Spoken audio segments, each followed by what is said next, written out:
नमस्कार। आसंतु शुणिबा मोर एक कविता प्रीति जहाँ को मु कॉलेज समय लिखी आतेबले से भाव को प्रकाश करने एत सब सुविधा नाला जमी आज आम सोशल मीडिया रे आम आमर भाव को परिप्रकाश करें। तेणु से बहुत दिन कविताटी जार ना प्रीति आसंतु शुणिबा। कविता प्रीति।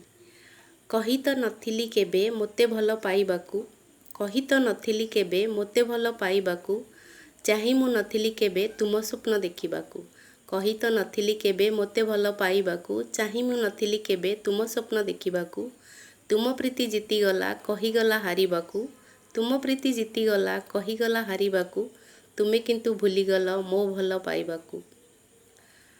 जेतेबेले मने पड़ खोजिब से अतीतकू, जेतेबेले मने पड़ खोजिब से अतीतकू, अतीतर स्मृति कहे हसी हसी सहिबाकू। जेतेबेले मने पड़ खोजिब से अतीतकू, अतीतर स्मृति कहे हसी हसी सहिबाकू। हसुछि मु हसुथिबी कहिबिनी फेरिबाकू, आखिरे मो लुह नाई तुम पाई कांदिबाकू। Thank you. जय जगन्नाथ।